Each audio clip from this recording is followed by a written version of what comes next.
Hello friends, आज हम discuss करेंगे UP DElEd fourth semester math का एक बेहद इम्पॉर्टेंट चैप्टर जिसका नाम है त्रिकोणमिति। और ये कंप्लीट चैप्टर मैं आपको इसी क्लास में करा दूंगा, तो आप पेन और कॉपी लेकर बैठ जाइए, क्योंकि यहाँ बहुत सारी चीज़ें ऐसी होंगी जो आप नहीं सीखोगे, क्योंकि ये जो चैप्टर है ये आपके आउट ऑफ सिलेबस है। यानी मैं कह दूँ तो 8 तक आपके पाठ्यक्रम में है डीएलएड में, लेकिन ये आपको ना तो 8 में पढ़ा है ना आपने 9th में पढ़ा, ये सीधा आपको 10th में मिलेगा। तो थोड़ा चीज़ें आपको सीखना है और ऐसे नोट्स बनाने हैं क्योंकि आप भविष्य के अध्यापक हो और आप अपने बच्चों को भी ऐसे डिलीवर करो जैसे मैं आपको समझाने की कोशिश करूंगा। तो आइए फिर शुरुआत करते हैं।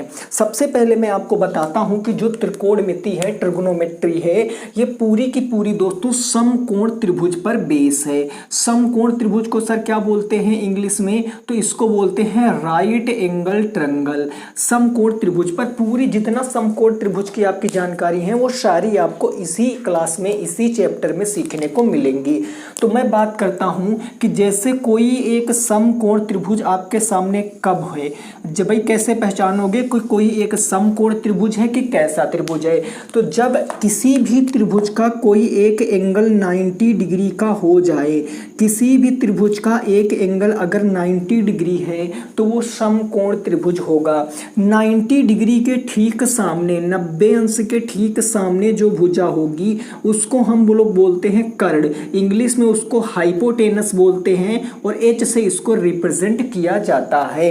बाकी एक जो भुजा होती है, एक होती है आपकी लंब और एक भुजा होती है आपकी आधार। ठीक है ना? आधार को क्या बोलते हैं? बेस बोलते हैं और लंब को क्या बोलते हैं? परपेंडिकुलर बोलते हैं। ये बात आपको याद रखनी है।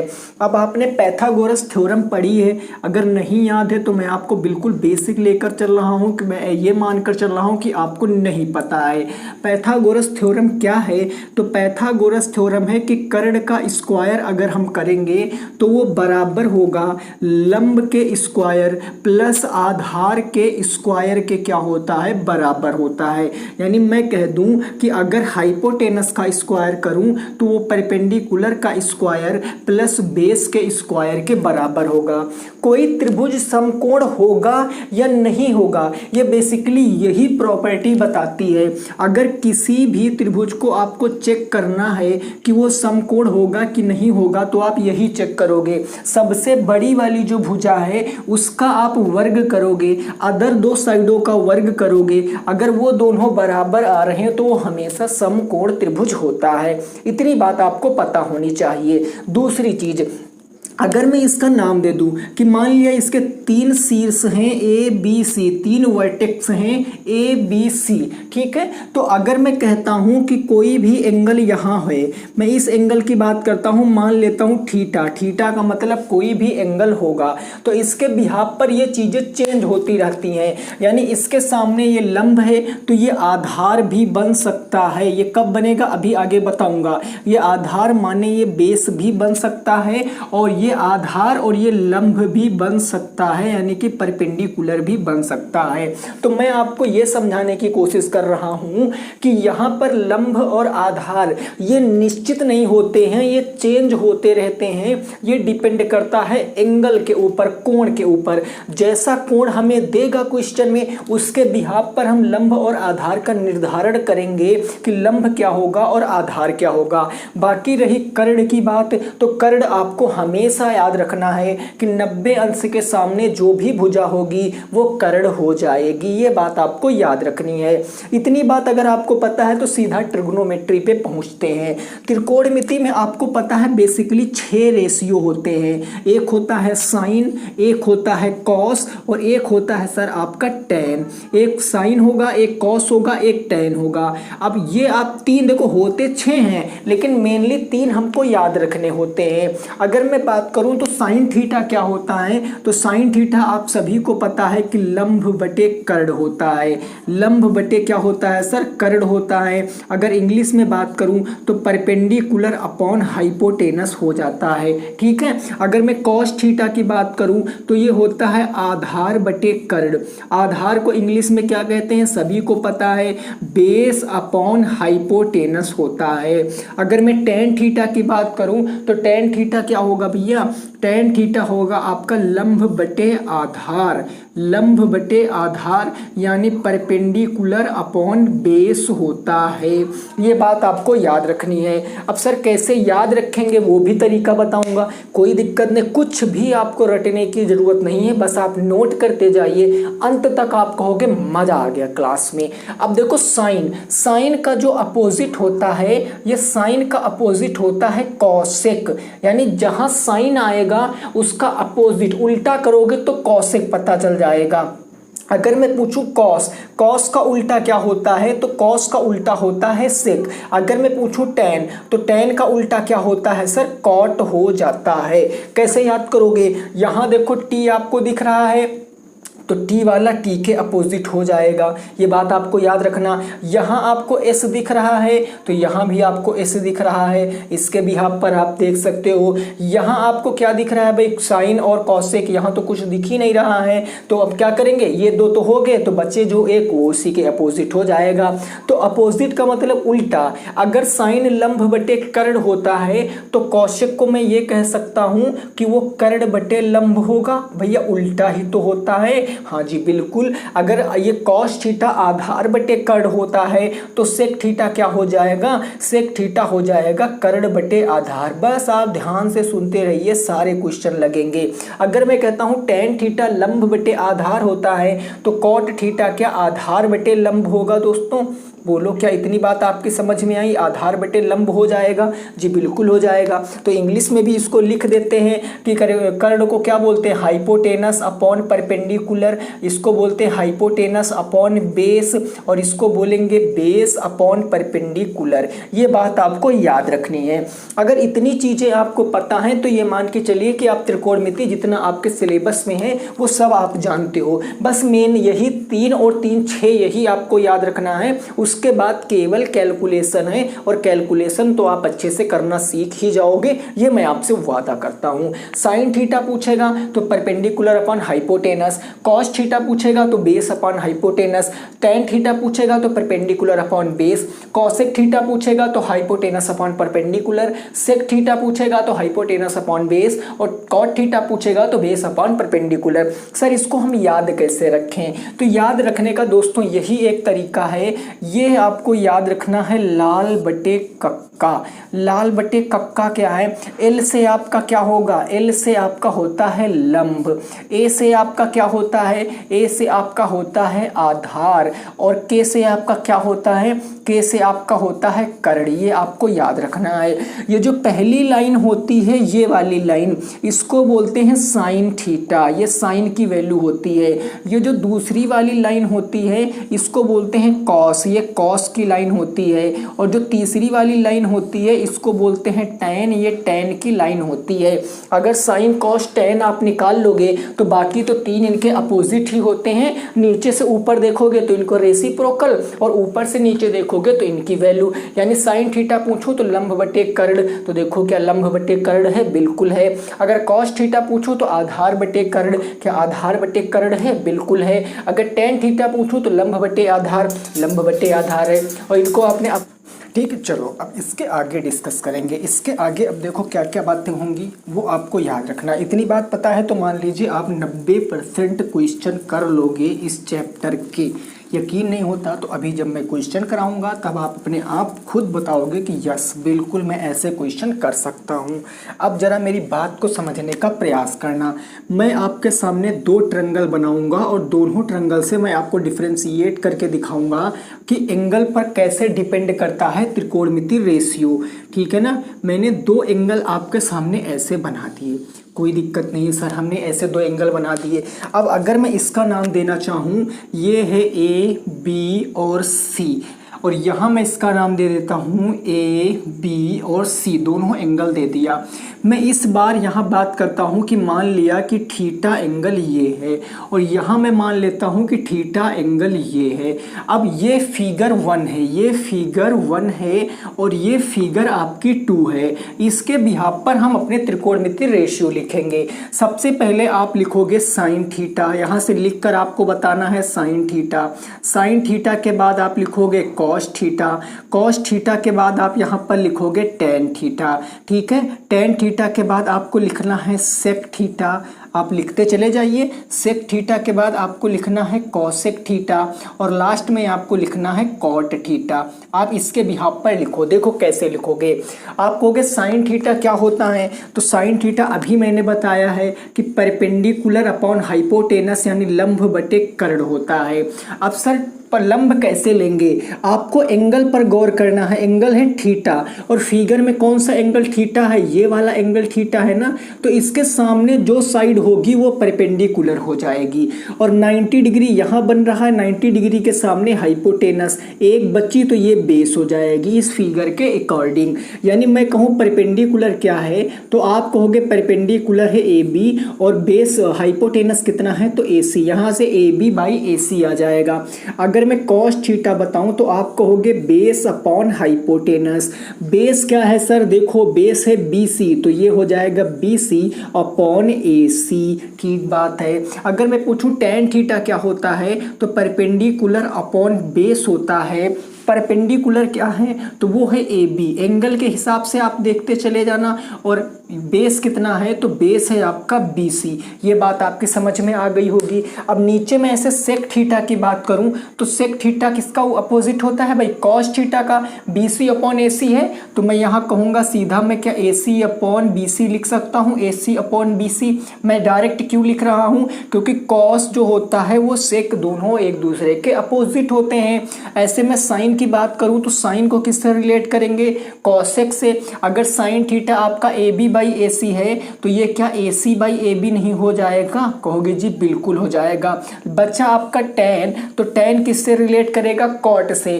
टेन थीटा आपका AB बाई BC है तो ये हो जाएगा BC बाई AB हो जाएगा। ये बात आपको समझकर चलनी है। ठीक है, इस फिगर को देखो, यहाँ पर मैंने ये एंगल दिया है तो इसके हिसाब से यहाँ पर आप लिखो साइन थीटा क्या होगा और इसके हिसाब से यहाँ आप बताओ कॉस थीटा क्या होगा, फिर आपको बताना है टेन थीटा क्या होगा, देन लास्ट में आपको उसके बाद बताना है कॉट थीटा और फिर बताना है सेक थीटा, सबसे लास्ट में आपको बताना है कॉसेक थीटा। जल्दी से लिखो रेशियो। कहोगे sine theta perpendicular upon hypotenuse. अब यहाँ एक चीज देखो, एंगल चेंज हो चुका है। एंगल कहाँ है, तो एंगल यहाँ है, तो इसके अकॉर्डिंग ये क्या हो जाएगा, परपेंडिकुलर और ये क्या हो जाएगा, हाइपोटेनस। तो इसके हिसाब से आप लिखिए। ठीक है ना, इसके हिसाब से आपको लिखना है रेशियो। यानी परपेंडिकुलर में पूछूं कितना होगा, तो परपेंडिकुलर हो जाएगा BC। हाइपोटेनस तो फिक्स ही है, AC ही रहने वाला है। कॉस थीटा क्या होता है, base upon hypotenuse. Base angle के अकॉर्डिंग बेस, भाई ये तो परपेंडिकुलर तो ये बेस बन जाएगा। बेस क्या होगा, वो होगा AB और परपेंडिकुलर तो लेना नहीं है तो फिर क्या बनेगा आपका AC बन जाएगा। ऐसे टेन थीटा पूछूं तो परपेंडिकुलर अपॉन हाइपोटेनस। परपेंडिकुलर क्या है, एंगल के अकॉर्डिंग BC है परपेंडिकुलर और यहाँ पर परपेंडिकुलर अपॉन बेस होता है और बेस क्या है आपका AB। ये AB आपका बेस है और इसके अकॉर्डिंग आप 3 ये भी लिख दोगे। भाई टेन का उल्टा करोगे तो कॉट मिल जाएगा। कॉट थीटा क्या मिलेगा, AB बाई BC मिलेगा और कॉस का अपोजिट करोगे तो सेक मिल जाएगा। यानी ये हो जाएगा आपका कितना, AC बाई AB हो जाएगा। और अगर साइन का अपोजिट करोगे तो आपको कॉसेक मिलेगा। साइन का अपोजिट यानी कि AC बाई BC। अब एक चीज यहाँ पर देखो, मेरा यहाँ पर फिगर भी सेम था, मेरे नाम भी सेम थे, बस मैंने एंगल को बदला था। हमने यहाँ पर इस एंगल को लिया तो ये रेशियो आया है, हमने यहाँ पर इस एंगल को लिया तो ये रेशियो आया है। तो यहाँ से क्या चीज़ प्रूव होती है, यहाँ से ये चीज़ प्रूव होती है कि इस साइड जो परपेंडिकुलर और बेस है यानी कि जो लंब और आधार हैं ये चेंज होते रहते हैं। कब चेंज होंगे सर, तो जब आपका एंगल ये होगा तो इस तरीके से लिखी जाएंगी, जब एंगल ऊपर वाला होगा तो इस तरीके से लिखी जाएंगी। ये बात आपको याद रखनी है। तो इसका स्क्रीनशॉट ले लो, फिर मैं आपको चीज़ें आगे की ओर बताता हूँ और एग्जाम्पल हम इसके कुछ सॉल्व कर लेते हैं। इसी पर बेस्ड हम कुछ एग्जाम्पल सॉल्व करेंगे ताकि आपका जो कंसेप्ट है वो अच्छे से क्लियर हो सके। ठीक है, स्क्रीनशॉट ले लिया। अब चलिए मैं पहले इसके एग्जाम्पल पर पहुंचता हूं और एग्जाम्पल आपको सॉल्व करना है, बताना है कि इसका आंसर क्या आएंगे। ठीक है सर, चलो देखते हैं भाई कितने लोग रेडी हो। रेडी फटाक से ना। चलिए एग्जाम्पल नंबर 1 की बात मैं करता हूँ। हमने कहा यदि साइन थीटा बराबर 12/13 हो तो आपसे कहा गया है कि शेष अनुपात आपको बताना है। शेष अनुपात क्या होंगे वो आप ज्ञात करके बताइए। अब सर इस क्वेश्चन को कैसे लगाएंगे, क्योंकि आपको पता है हमने पहले ही बताया कि त्रिकोणमिति पूरी राइट एंगल ट्रायंगल पर भाई डिपेंड करती है, पूरी समकोण त्रिभुज पे जाती है। तो सबसे पहले आपको एक राइट एंगल ट्रायंगल बनाना पड़ेगा। आइए बनाते हैं। तो हमने बना लिया एक राइट एंगल ट्रायंगल, ऐसे हमने एक राइट एंगल ट्रायंगल बना लिया। ठीक है सर, अब इसका आप कोई भी नाम दे दो, अपने मन से आप जो नाम देना चाहते हो दे दो। मैं इसका नाम ABC दे देता हूं। बस एक चीज याद रखना, अगर एंगल आपको थीटा दिया है तो इसी के अकॉर्डिंग आपसे सब कुछ पूछ रहा है, तो कोई भी एंगल आप थीटा मान लो, आप ये मान लो तो इसी के हिसाब से आंसर दोगे। अगर आप ये थीटा मान रहे हो तो इसके हिसाब से आपको एंगल देना, आंसर देना है। जो भी एंगल आपने माना उसके हिसाब से आपको आंसर देना है। अब सर कैसे लगाएंगे जरा समझिए मेरी बात को। ये साइन थीटा जो है, साइन थीटा किसके बराबर होता है भाई? लंब बटे कर्ण यानी परपेंडिकुलर अपॉन हाइपोटेनस के बराबर होता है। इसकी वैल्यू एक्चुअल में दी कितनी गई है? 12/13 दी गई है। तो मैं सीधा सीधा कह सकता हूं कि लंब 12 है और कर्ण कितना है? 13 है। और थीटा मैंने इसको माना है, इसके हिसाब से जो इसके सामने होगा वो लंब होगा, यानी ये तो 12 हो गया, और 90 डिग्री के सामने कर्ण होता है यानी ये 13 हो गया है। अब हमें ये निकालना है। ये कैसे निकालेंगे? तो पाइथागोरस थ्योरम से निकालेंगे। पाइथागोरस थ्योरम क्या कहती थी? वो कहती कि कर्ण का स्क्वायर बराबर किसके होता है? तो बराबर होता लंब का स्क्वायर प्लस आधार के स्क्वायर के। यही तो होता है जी, बिल्कुल। कर्ण कितना है? 13, तो ये हो जाएगा 13 का स्क्वायर। लंब कितना है? 12, ये हो जाएगा 12 का स्क्वायर। और आधार हमें निकालना है तो हमने आधार स्क्वायर अपने आप कर दिया। 13 का स्क्वायर अभी इससे पहले की क्लास में बताया है 169 होता है, तो 169 बराबर 12 का स्क्वायर 144 प्लस हो जाएगा आधार का स्क्वायर। कोई दिक्कत नहीं होगी यहाँ तक। ये इस तरफ लाओगे तो माइनस में हो जाएगा, यानी 169 माइनस में 144 विल बिकम आधार का स्क्वायर।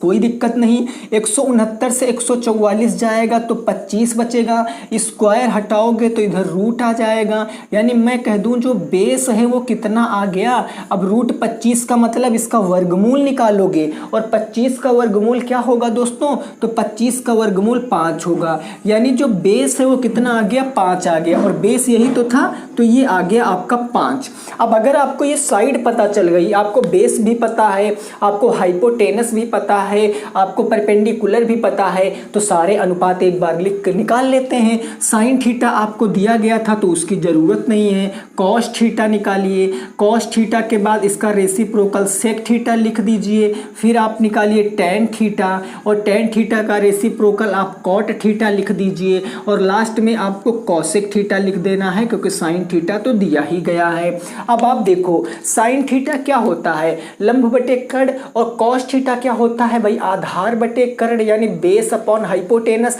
तो मैं लिखता हूं सीधा यहाँ पर आधार बटे क्या हो जाएगा? कर्ण हो जाएगा। आधार क्या होगा? एंगल के हिसाब से आधार ये होगा, तो आंसर आएगा 5/13। समझ गए बात को?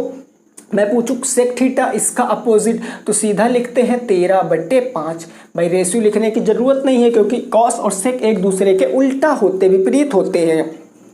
टेन थीटा क्या होता है? टेन थीटा क्या होता है भाई? लंब बटे आधार। टेन थीटा होता है लंब बटे आधार। लंब कितना है तो इस एंगल के हिसाब से लंब हो जाएगा 12, यानी ये हो गया 12, और आधार कितना हो जाएगा 5 हो जाएगा। और जब कॉट थीटा निकालोगे तो इसका उल्टा कर दोगे, 5 बटे 12 कर दोगे। आंसर आपके सामने है।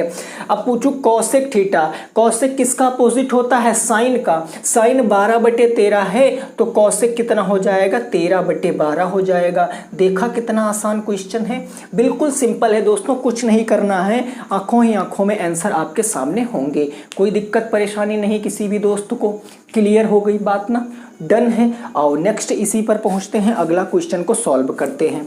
ठीक है, क्लियर एकदम। चलो अब नेक्स्ट ऐसा क्वेश्चन आएगा तो आपको राइट एंगल ट्रायंगल ही बनाना है, ठीक है ना, आपको राइट एंगल ट्रायंगल बनाना है और उसके बाद उस क्वेश्चनों के आंसर आपको देने हैं। मैं आपको एक्सरसाइज भी सॉल्व कराऊंगा, नो डाउट, आप टेंशन बिल्कुल भी मत लेना।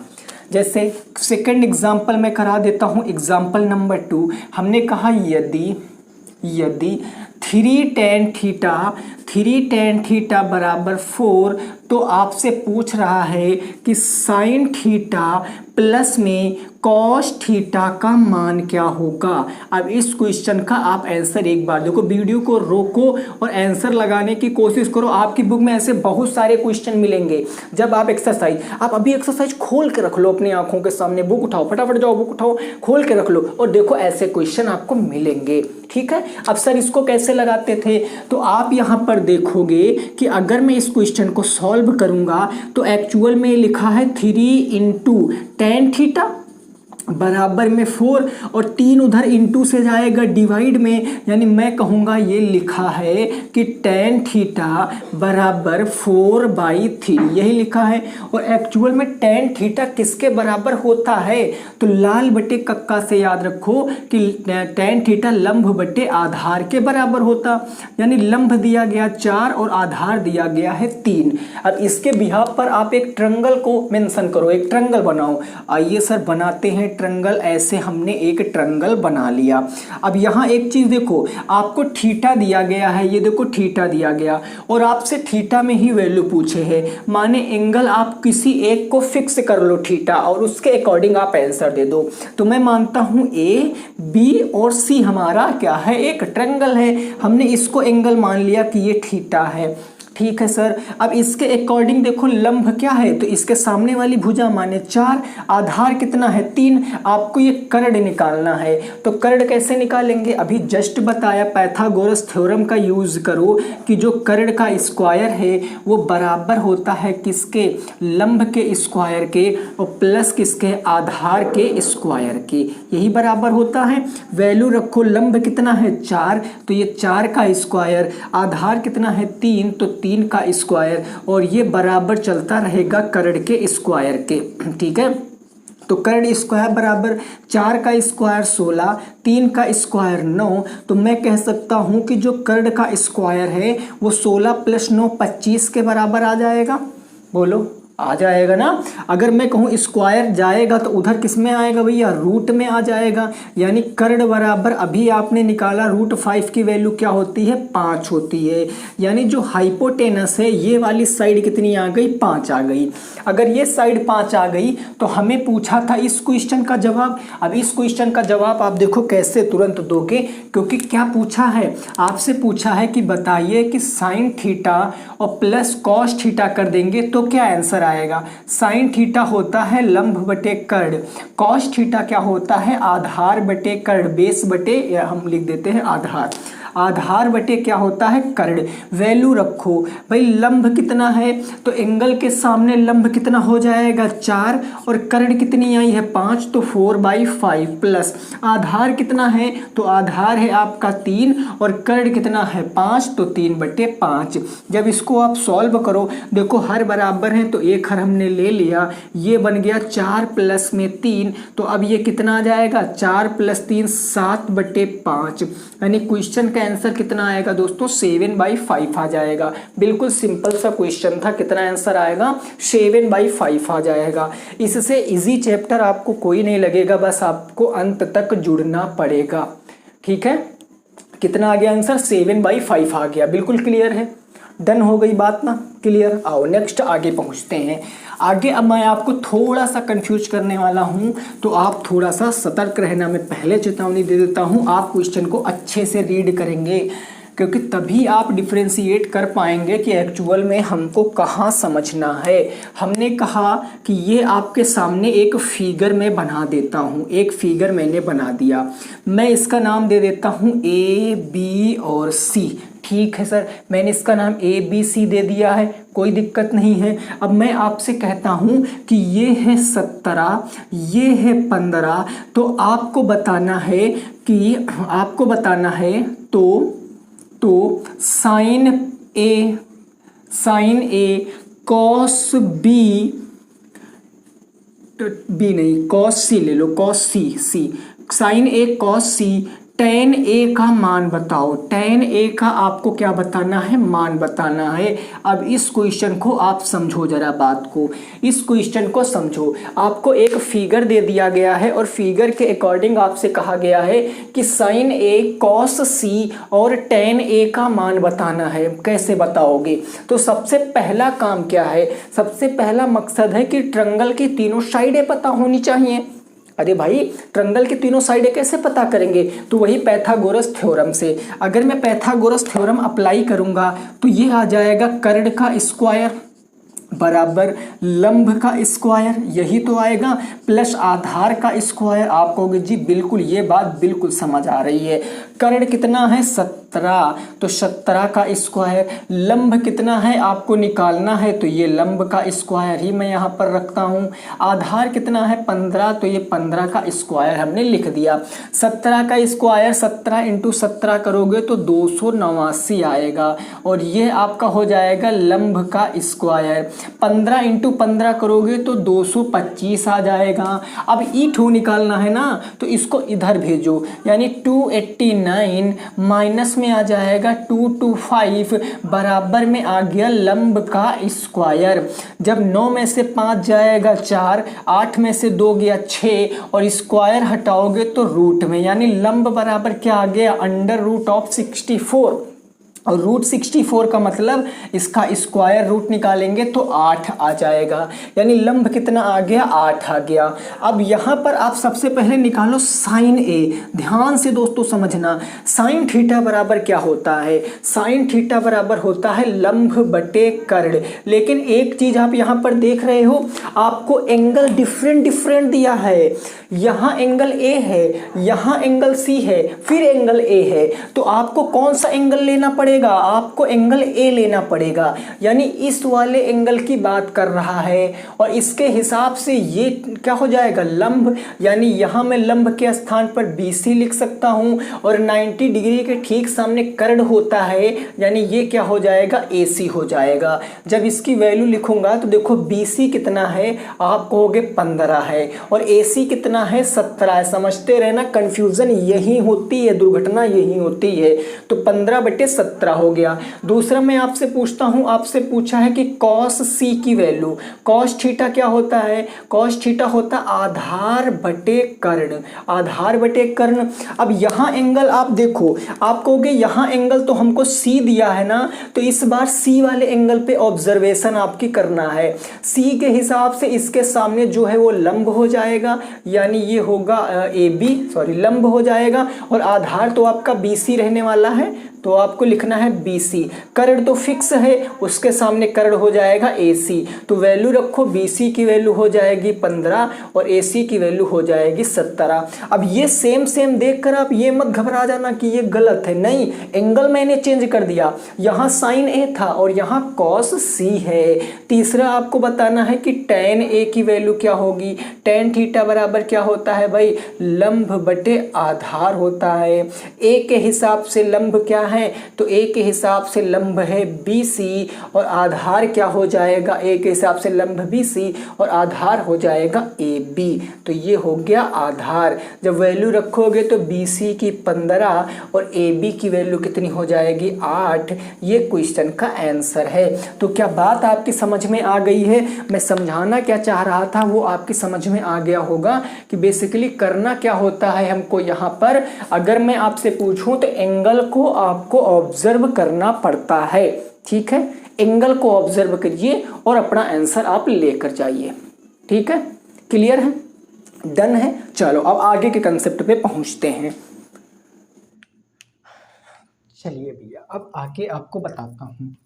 अब इस तरीके के क्वेश्चन आपके लग जाएंगे, कोई दिक्कत नहीं ना, बिल्कुल क्लियर है, बिल्कुल बेसिक बेसिक क्वेश्चन थे और ऐसे क्वेश्चन ही आपके पेपर में आएंगे। थोड़ा टेबल वगैरह का खेल है वो मैं आपको बताऊंगा अभी, उससे पहले आप समझिए थोड़ा सा, ठीक है ना।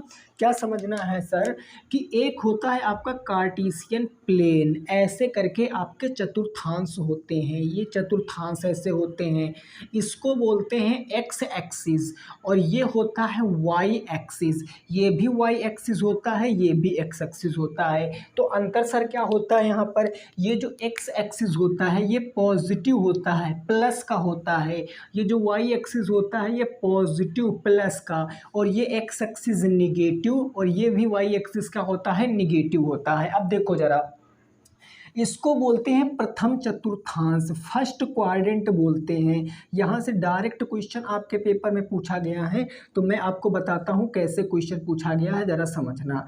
इसको बोलते हैं प्रथम चतुर्थांश, और इसको बोलते हैं द्वितीय चतुर्थांश, सेकंड क्वाड्रेंट, द्वितीय चतुर्थांश, ठीक है ना। और इसको बोलते हैं आपके तृतीय चतुर्थांश, ये बात आपको याद रखना है, तृतीय, और इसको बोलते हैं चतुर्थ चतुर्थांश। अब देखो सर क्या यहाँ से क्वेश्चन पूछा जाता, जो पहला चतुर्थांश होता है, पहले चतुर्थांश में सभी जितने भी त्रिकोणमिति रेशियो होते हैं, सभी अनुपात कैसे होते हैं, धनात्मक होते हैं, मतलब पॉजिटिव होते हैं। अब सभी अनुपात कौन कौन से, साइन, कॉस, टेन, कॉसेक, सेक और कॉट, यानी जो छहों मान होते हैं वो पहले क्वाड्रेंट में सब के सब कैसे होते हैं, तो सब के सब धनात्मक होते हैं। दूसरे क्वाड्रेंट की बात करता हूं तो साइन और साइन का रेसिप्रोकल अपोजिट कॉसेक, ये तो होंगे आपके ऋणात्मक, ये कैसे होंगे, ऋणात्मक। बच्चे जो आपके चार वो कैसे होंगे, वो धनात्मक होते हैं, बच्चे कैसे, वो धनात्मक, गलत हो गया। जो साइन और कॉस है ये होते हैं आपके धनात्मक, थोड़ा उल्टा लिख दिया था मैंने, साइन और कॉसेक धनात्मक, और बच्चे कैसे होंगे, बच्चे हो जाएंगे आपके ऋणात्मक, ये बात आपको याद रखना है। और अच्छा, तृतीय में बात करते हैं तो तृतीय में क्या हो जाएगा, तृतीय में जो टैन है और टैन का जो रेसिप्रोकल है कॉट, ये तो होते हैं सर धनात्मक माने पॉजिटिव, और जो बचे हुए होते हैं चार वो कैसे होते हैं, ऋणात्मक होते हैं, वो आपके निगेटिव हो जाते हैं। ठीक है, अगर मैं चतुर्थ क्वाड्रेंट की बात करूं तो चतुर्थ क्वाड्रेंट में आपका कौन आता है, कॉस और कॉस का रेसिप्रोकल सेक, ये कैसे होते हैं सर, ये होते हैं धनात्मक, और बाकी जो बच्चे होते हैं वो कैसे होते हैं, वो होते हैं ऋणात्मक, ये बात आपको याद रखनी है। अब यहाँ लोग सोचते हैं कि हम कैसे याद रखेंगे, तो देखो मैं आपको याद कराता हूँ। ऑल, सभी का मतलब क्या होता है, ऑल, भाई सभी का मतलब क्या होता है, ऑल, तो ये ए लिख दिया मैंने, और यहाँ लिखा है साइन, साइन को मैं कह सकता हूँ एस, साइन को मैं क्या कह सकता हूँ, एस, इसका पहला लेटर उठा लिया। यहाँ लिखा टैन, टैन को क्या मैं टी कह सकता हूँ, टैन को टी कह सकता हूँ। यहाँ है क्या कॉस, तो कॉस को मैं क्या लिख सकता हूँ, सी लिख सकता हूँ। अब इसकी ट्रिक मैं आपको बताता हूँ, इसकी ट्रिक है ए फॉर ऑल, ऑल मतलब सभी, एस फॉर स्टूडेंट, और T for tech, C for coffee. तो अगर आपको ऐसे नहीं याद हो रहा तो आप ऐसे याद रख सकते हो, ऑल, स्टूडेंट, टेक, कॉफ़ी, यानी ए फॉर ऑल पॉजिटिव पहले में, और एस फॉर स्टूडेंट, स्टूडेंट मतलब साइन और कॉसेक ये दूसरे में पॉजिटिव, और टी फॉर टेन और कॉट वो तीसरे में पॉजिटिव, सी फॉर कॉट और कॉस और सेक ये चौथे में पॉजिटिव होते हैं।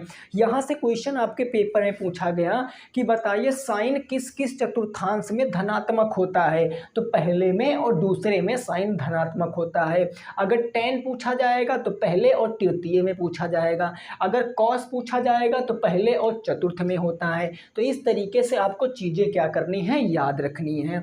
अब सर यहाँ से फार्मूले भी बनते हैं, कैसे फार्मूले बनते हैं आओ जरा बताता हूँ। देखो जो मैं बात करूं इसका एक सेकंड पार्ट में क्वाड्रेंट बना देता हूं। ऐसे मैंने छोटा सा क्वाड्रेंट बना दिया।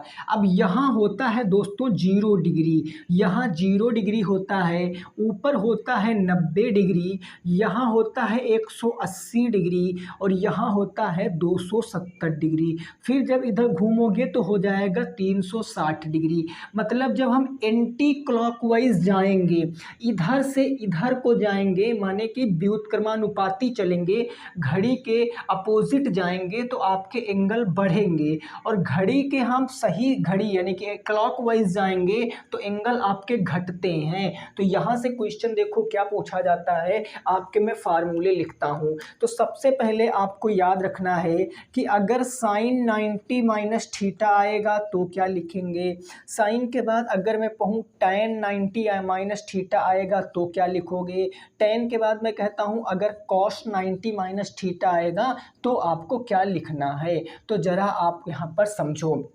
देखो जब भी कभी 90 डिग्री और 270 डिग्री की बात होगा, यानी कि ये और ये, जब भी कभी इन दोनों लाइनों की बात होगी तो 90 और 270 डिग्री पर तो अपने में कुछ अनुपात बदल जाते हैं, कुछ अनुपात अपने में बदल जाते हैं। कैसे बदलेंगे, तो आपको याद रखना है कि जो साइन होगा वो बदल जाता है दोस्तों कॉस में, साइन कॉस में बदल जाएगा और कॉस साइन में बदल जाएगा, यानी अदला बदली कर लेंगे, एक्सचेंज कर लेंगे। साइन कहेगा कि आप हमारे प्लेस पर आ जाओ और कॉस कहेगा कि आप हमारे प्लेस पर आओगे, यानी एक्सचेंज हो जाएंगे। कब, जब 90 डिग्री और 270 डिग्री की बात होगी। चाहे कुछ जोड़े चाहे कुछ घटाएं, चाहे 90 माइनस कुछ कर दें या 90 प्लस कुछ कर दें, चाहे 270 प्लस कुछ कर दें 270 माइनस कुछ कर दें। तो इस तरीके से आपको चीज़ें याद रखनी पड़ेंगी। और अगर मैं बात करूं कि tan की, तो tan का रेसिप्रोकल होता है cot, tan cot में बदलेगा, tan बदल जाएगा cot में, cot बदल जाएगा tan में। ठीक है, तीसरा आता है आपका cos, cos बदल जाता है दोस्तों किसमें, sec में, और sec बदल जाता है cos में, अदला बदली। तो ये चीज़ आप थोड़ा सा याद रखो क्योंकि फार्मूले आपको आगे काम में लेने हैं, तो ये चीज़ आपको याद रखना है। कब बदलेंगे, तो जब हम y एक्सिस की बात करेंगे, माने जब हम 90 डिग्री और 270 डिग्री की बात करेंगे। ठीक है, तो यहाँ देखो साइन 90 अंश माइनस थीटा। अब आप इस चीज़ को ऑब्जर्व करो, इस चीज़ को देखो, इस चीज़ को भाई, सब में मैं 90 में कुछ घटा रहा हूँ, 90 में कुछ घटा रहा हूँ, मतलब 90 तो बेस है ना, तो ये अपने में चेंज हो जाएंगे। अब बताओ साइन किस में चेंज होता है, देख कर बताओ, तो आप कहोगे कॉस में चेंज होता है, तो इसकी वैल्यू आएगी cos theta. tan 90 minus theta, tan किस में चेंज होता है, तो tan चेंज होता है cot में, तो ये हो जाएगा cot थीटा। अगर मैं पूछूं cos 90 अंश माइनस थीटा, cos 90 किस में चेंज होगा, तो वो चेंज होगा sec थीटा में। ऐसे 3 और फार्मूले बना सकते हो। अगर मैं कहूँ cos 90 माइनस थीटा तो साइन थीटा, cos का अपोजिट साइन। अगर मैं पूछूँ cot 90 माइनस थीटा तो cot का रेसिप्रोकल क्या, tan, वो tan में बदलेगा। मैं पूछूँ sec 90 माइनस थीटा तो sec बदलेगा cosec में। ऐसे आपको याद रखनी है। ठीक है बात, चलो अब आगे फार्मूले देखो।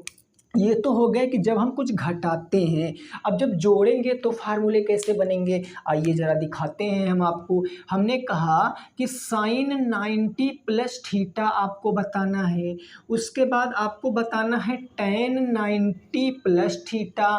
ठीक है सर, उसके बाद आपको बताना है cos 90 plus theta, tan cot हो गया, फिर आपको बताना साइन cos tan, उसके बाद आपको बताना sec 90 प्लस थीटा, ये आपको बताना है। तो फिर से देखो हम यहाँ पर बेस को क्या ले रहे हैं, 90 ले रहे हैं ना, 90 डिग्री, यानी इस एंगल की बात कर रहा हूँ, तो इसके हिसाब से भाई ये चेंज होने चाहिए। साइन cos में चेंज होगा, cos साइन में चेंज होगा, और tan cot में होगा, cot tan में होगा, sec cosec में होगा, cosec sec में हो जाएगा। तो यहाँ पर साइन किस में चेंज होगा, कॉस में, तो सिंपल मैंने लिख दिया कि साइन किस में चेंज होगा, कॉस थीटा में। ठीक है, लेकिन एक बात और समझो भाई, यहाँ तक 90 डिग्री है कि नहीं है, यहाँ तक 90 डिग्री। अब 90 में हम कुछ भी जोड़ेंगे तो द्वितीय क्वाड्रेंट में आएंगे।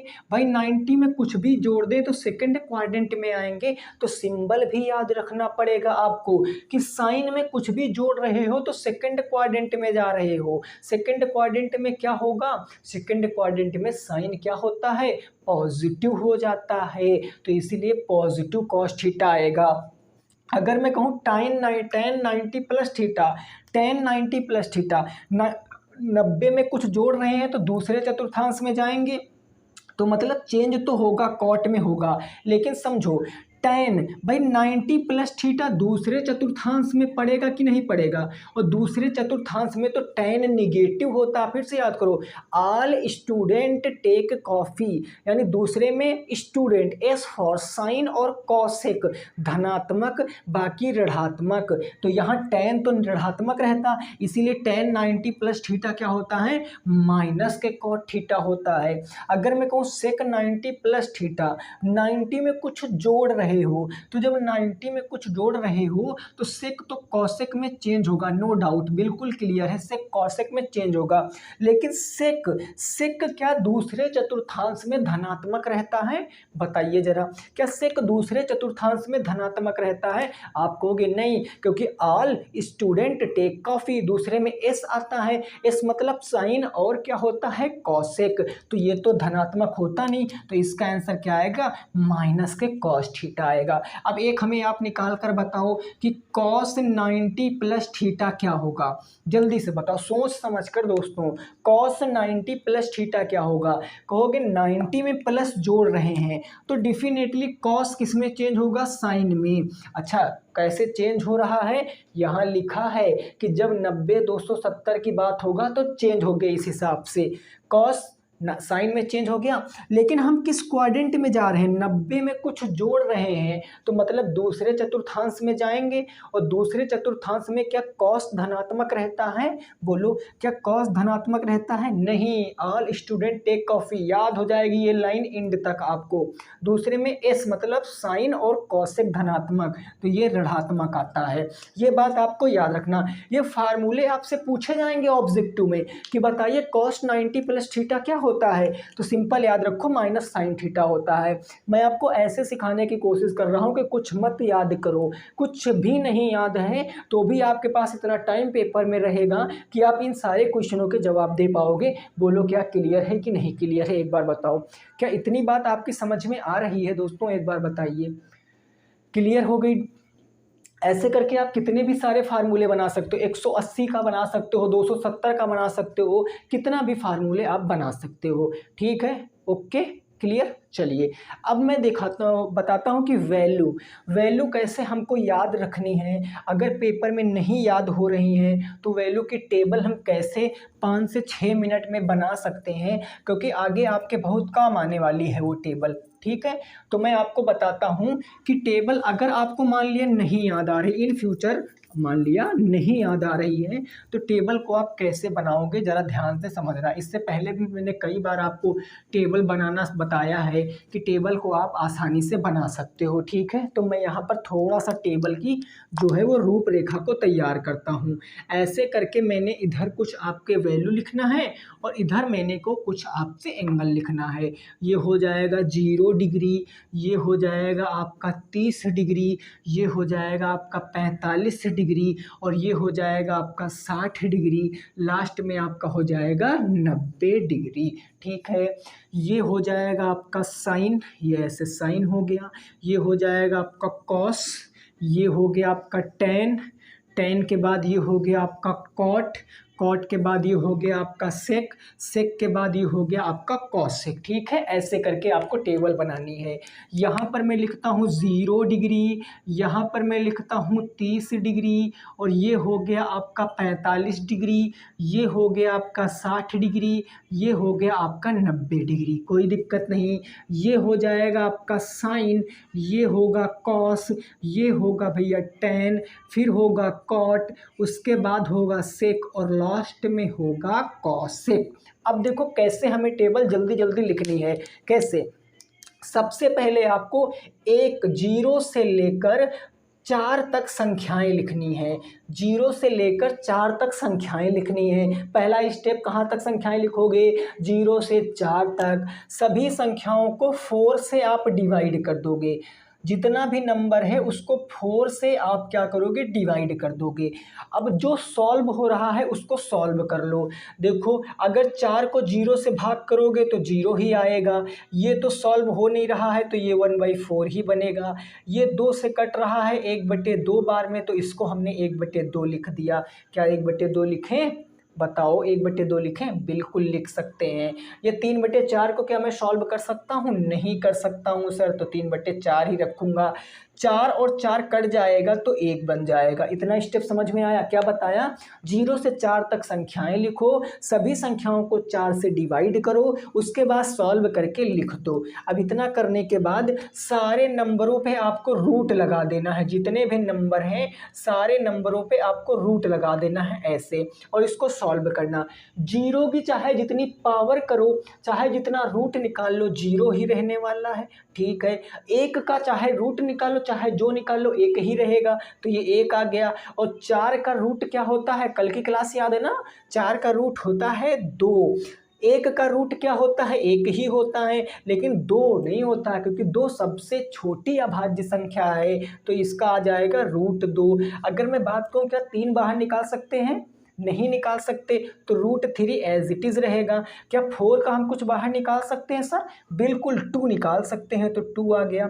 अब √1 का मतलब क्या होता है? रूट देखो 1 की चाहे जितनी पावर कर दो तुम, 10 लाख 20 लाख 5 6 कुछ भी पावर कर दो, 1 ही रहेगा। और 1 का कितना भी रूट निकालो, √4 √5 √10 √1000 कुछ भी, वो 1 ही रहने वाला है। अब ये आपकी साइन की वैल्यू आ गई है, साइन थीटा की वैल्यू आप आ गई है।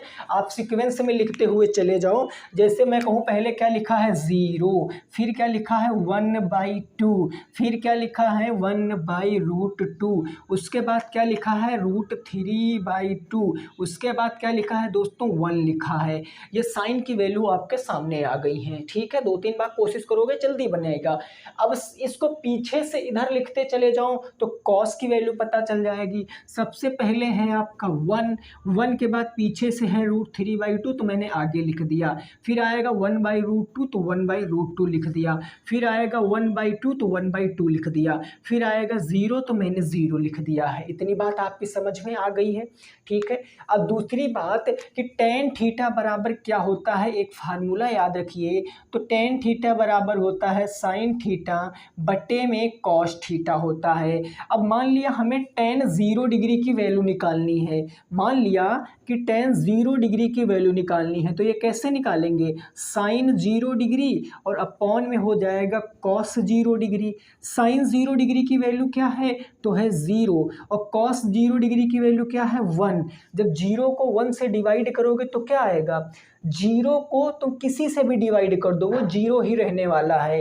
यानी tan 0 डिग्री की वैल्यू क्या आएगी? 0 आ जाएगी। बात समझ में आ गई? अभी नहीं, देखो tan 30 मैं निकाल के दिखाता हूँ। मान लिया tan 30 निकालना है, तो tan 30 क्या होगा? वो हो जाएगा sin 30 डिग्री, और अपॉन में क्या हो जाएगा? cos 30 डिग्री हो जाएगा। sin 30 डिग्री कितना है? तो आप कहोगे 1/2 है, तो ये 1/2 अपॉन cos 30 डिग्री क्या है? √3/2 है, तो √3/2। अब ये 2 से 2 खत्म, तो कितनी वैल्यू आ जाएगी? 1/√3 आ जाएगी।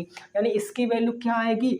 1/√3 आ जाएगी। ऐसे करके आप 45 की निकालोगे तो 1/√2 1/√2 पूरा कट जाएगा, तो 1 आ जाएगा। इसकी वैल्यू निकालोगे तो 2 से 2 कट जाएगा, √3/1 यानी कि √3 बचेगा। और 1/0, देखो 1/0 का मतलब क्या होता है कि 1 को आप 0 से भाग लगा रहे हो। किसी भी संख्या को अगर 0 से भाग लगाते हो तो वो आप परिभाषित बनती है, यानी अमान्य। इसकी गणना हम नहीं कर सकते, जिसको बोलते हैं C&D कैन नॉट डिटरमाइन। इसको हम नहीं बना सकते हैं। इतनी बात समझ में आ गई? और ये याद रखना कि कैन नॉट डिटरमाइन आप परिभाषित का मतलब होता है 1/0, क्योंकि अभी इसका रेसिप्रोकल करेंगे तो वो 0/1, उसका वैल्यू फिर 0 आएगा। तो ये आपको याद रखना पड़ेगा। ठीक है। अब देखो साइन कॉस टेन की आपको पता चल गई। कॉट से कॉसेक की कैसे पता करेंगे, इनका उल्टा लिखते चले जाओ। पहले बताया था, अब शुरुआत के 5 मिनट याद करो क्लास को, मैंने बताया था 3 मेन अनुपात होते हैं और 3 उनके रिवर्स होते हैं, अपोजिट उल्टा होते हैं।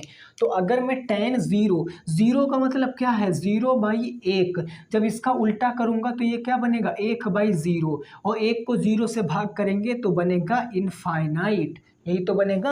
अब 1/√3 का उल्टा करेंगे, √3/1 यानी कि √3 बनेगा। 1 का उल्टा लिखो चाहे सीधा लिखो, 1 ही बनता है। √3/1 को उल्टा लिखेंगे तो 1/√3 बनेगा। इनफाइनाइट का मतलब होता है 1/0, इसका अपोजिट करेंगे 0/1 तो क्या आएगा, 0 आ जाएगा, है ना।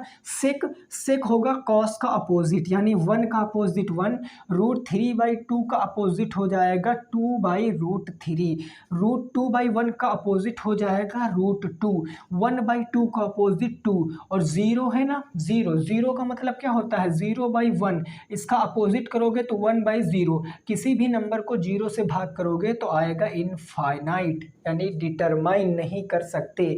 कॉसेक साइन का 0/1 का मतलब क्या होता है, 1/0, तो ये हो जाएगा कैन नॉट डिटरमाइन। 1/2 को क्या हो जाएगा, 2 हो जाएगा, और 1/√2 का क्या हो जाएगा, √2 हो जाएगा, √3/2 का क्या हो जाएगा, 2/√3 हो जाएगा, और 1 का तो 1 ही रहने वाला है। आपके सामने टेबल बनकर रेडी हो गई है। यकीन नहीं मानोगे, अगर आपको याद नहीं हो रही है तो घबराना नहीं है, आप आए हो यहाँ पर तो आपको मैं सांत्वना देता हूँ कि आप पूरे के पूरे नंबर लेकर आओगे इस चैप्टर में। आपको करना क्या है, ऐसे टेबल 1-2 बार आपको बनानी, क्या होगा, आपके रफ का 1-2 पन्ना ही तो खराब होगा, थोड़ा सा इंक खराब हो जाएगी आपके पेन की, लेकिन ये लाइफ टाइम आपको याद हो जाएगा। तो ऐसा करना, देखो ऐसे ही आपको प्रशिक्षु हो आप भाई, आपको कुछ रटना नहीं, आपको कॉन्सेप्ट समझना, क्योंकि कल को भविष्य में आप अध्यापक बन गए सरकारी, तो आपको तो अपने बच्चे को ऐसे सिखाना पड़ेगा। तो इसीलिए मैं कहता हूँ कॉन्सेप्ट समझो, रटना नहीं कि साइन 30 डिग्री की वैल्यू होती है 1/2, साइन 60 डिग्री की वैल्यू होती है √3/2, ऐसे नहीं। आप कॉन्सेप्ट पकड़िए कि कॉन्सेप्ट कह क्या रहा है और कैसे हम इन क्वेश्चनों को निकाल सकते हैं। बात क्लियर हो गई है, तो एक बार आप इसका स्क्रीनशॉट लीजिए। आई होप मैं आपको एक्सप्लेन कर पाया हूं कि कैसे इस टेबल को बनाएंगे। ओके, ठीक है, चलिए अब इस पर बेस्ड कुछ हम क्वेश्चन कर लेते हैं। आप टेबल का स्क्रीनशॉट ले लीजिए या लिख लीजिए, क्योंकि अब इसी पर बेस्ड हम क्वेश्चन करेंगे, 3-4 एग्जाम्पल, ठीक है ना, कोई दिक्कत नहीं, क्लियर है। चलो अब मैं इस पर बेस्ड आपको क्वेश्चन कराता हूं और आपको वो क्वेश्चन सॉल्व करने हैं। वैल्यू आप टेबल लिख लेना, कल भी इसके ऊपर क्लास जाएगी ट्रगो के ऊपर, क्योंकि आज तो बेसिक थोड़ा डीप चैप्टर है ना, तो इसमें थोड़ा लंबी क्लासें होंगी। 2 क्लास में मैं ख़त्म कर दूंगा, जैसे सारे चैप्टर ख़त्म करते आया हूँ, और इस चैप्टर के बाद फिर सीधा मॉक टेस्ट शुरू होगा। दिसंबर में आपका पेपर है, तब तक बिल्कुल तैयारी आपकी ऐसी हो जाएगी कि कोई सा भी क्वेश्चन आ जाए 100% आप लगाओगे, याद रखना इस बात को, ठीक है। चलिए पहला क्वेश्चन देता हूँ, क्वेश्चन नंबर 1 इस मतलब इस यहाँ से, ठीक है ना। क्वेश्चन नंबर 1 है कि साइन स्क्वायर 30 डिग्री प्लस में कॉस स्क्वायर 45 डिग्री प्लस में टेन स्क्वायर 45 डिग्री का मान क्या होगा। ऐसे क्वेश्चन बहुत आपके पेपर में बनते हैं। इसकी वैल्यू क्या होगी, कैसे आप इसकी वैल्यू निकालोगे, तो सर क्या बताएं हम कैसे निकालेंगे। याद होगी, साइन 30 डिग्री की वैल्यू रखो। 30 डिग्री की वैल्यू क्या होती है, अभी बताया था 1/2, इसका स्क्वायर है तो इसका स्क्वायर कर देंगे। फिर कॉस 45 की वैल्यू क्या होती है 1/√2, इसका स्क्वायर है तो इसका स्क्वायर कर देंगे। टेन 45 की वैल्यू होती है 1 का स्क्वायर कर देंगे।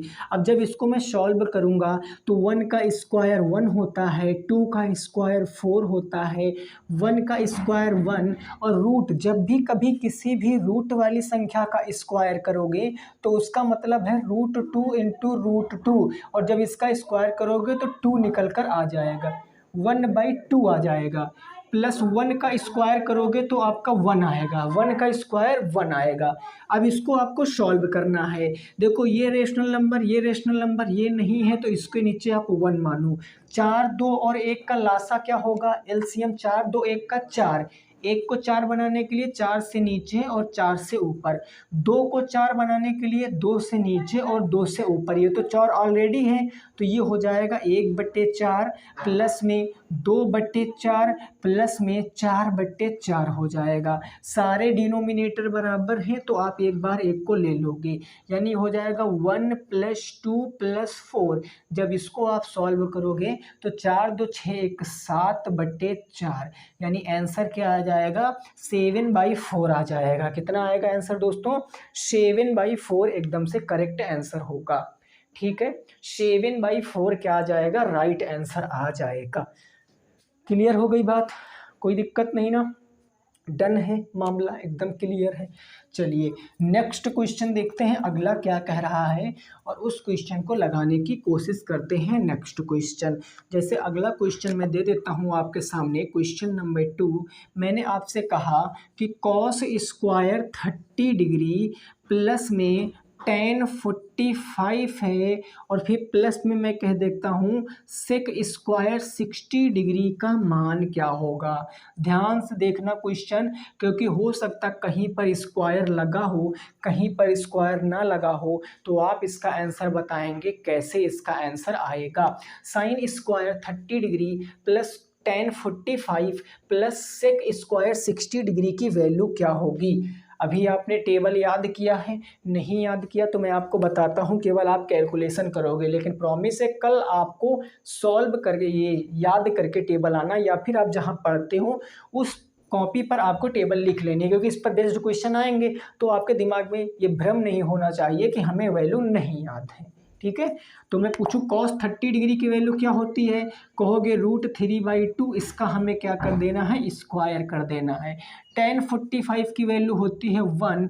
sec 60, भाई sec 60 sec किसका अपोजिट होता है cos का, जो cos 60 की वैल्यू होगी वो sec 60 के उल्टा हो जाएगी, यानी cos 60 की वैल्यू होती है 1/2, तो sec 60 1/2 का उल्टा 2, यानी 2 का स्क्वायर हो जाएगा। बस इसको सॉल्व कीजिए, √3 का स्क्वायर 3, 2 का स्क्वायर 4, 1 तो 1 ही रहेगा, 2 का स्क्वायर हो गया 4, इसके नीचे 1 मानो इसके नीचे 1 मानो, 4 बनाने के लिए 4 से नीचे तो 4 से ऊपर, यहाँ भी 4 से नीचे तो 4 से ऊपर, यानी ये क्या निकल कर आएगा 3/4 प्लस में 4/4, फिर प्लस में आ गया 16/4, 4 चौके 16/4। देखो सारे डिनोमिनेटर बराबर हैं, एक आप ले लोगे तो ये बनेगा 3 + 4 + 16। जब इसको सॉल्व करोगे तो 16 4 20 3 23, यानी कितना आ जाएगा 23/4, ये क्वेश्चन का जवाब आ जाएगा। 23/4 क्या आ जाएगा क्वेश्चन का सही जवाब आ जाएगा। तो उम्मीद करते हैं कि आपको ये सारी बातें समझ में आ गई हैं। मैंने आपको 1 घंटे में लगभग जितना कंसेप्ट आपके सिलेबस का है, जितना आपके सिलेबस का कंसेप्ट है वो मैंने सारा बता दिया है। अब देखो आप लोग क्या करते हो, वे कमेंट भी नहीं करते हो, तो आपका ये फ़र्ज़ बनता है कि वीडियो देखने के बाद आपको जो डाउट है या फिर कैसी लगी क्लास, अच्छी बुरी जो भी, वो आप कमेंट करके बताओ। साथ में अगर आप लाइक भी कर दोगे तो कुछ लोगों के पास और भी पहुंच जाएगी क्लास हमारी, ठीक है ना, क्योंकि आपको पता है इससे पहले जो भी चीज़ें घटित हुई हैं हमारे साथ वो कुछ अच्छा नहीं था। तो मैं थोड़ा मेहनत कर रहा हूँ आप लोगों के लिए, आपको यही करना है कि आपको केवल लाइक और कमेंट कर देना है, बस आपको कैसी लगी क्लास से ज़रूर आपको बताना है। बाकी मैं आपको कल इसके ऊपर जितनी एक्सरसाइज में क्वेश्चन है, एक्सरसाइज में जितना भी क्वेश्चन है इस चैप्टर का वो सारा मैं कराऊंगा, चाहे वो प्रूव करने वाले हों, सिद्ध करने वाले, चाहे वो वैल्यू को फाइंड करने वाले हों, कैसा भी क्वेश्चन हो, एंगल को निकालने वाले हों, वो सारा कुछ मैं आपको बताऊंगा, फार्मूला बेस्ड वो सब कुछ मैं आपको बताऊंगा। तो कल की क्लास इंपॉर्टेंट होगी इस चैप्टर के ऊपर, तकरीबन 1 घंटे की क्लास कल भी बनेगी, लेकिन कल के बाद ये चैप्टर ख़त्म हो जाएगा। उसके बाद मोस्ट इम्पॉर्टेंट चीज़ है कि आपका शुरू हो जाएगा mock test. Mock test, daily एक मॉक टेस्ट आएगा। मॉक टेस्ट में 12 से 13 क्वेश्चन मैं आपको कराऊंगा, क्योंकि ऑब्जेक्टिव क्वेश्चन कराऊंगा नहीं, ऑब्जेक्टिव वहीं से बन जाएंगे। 12 से 13 क्वेश्चन, और ये तकरीबन 30 दिन तक मैं आपको लगातार कराऊंगा। मान लिया 30 दिन मिनिमम है, बाकी पेपर जब तक नहीं हो रहा तब तक कराऊंगा। तो अगर आप यहाँ 10 क्वेश्चन भी रख लो तो मैं कहता हूँ 300 क्वेश्चन आपके पूरे सॉल्व हो जाएंगे। और 300 क्वेश्चन अगर आपने सॉल्व कर लिया तो 100 नहीं भैया 200% गारंटी है कि आप 25 में 23 से कम स्कोर तो करके नहीं आओगे।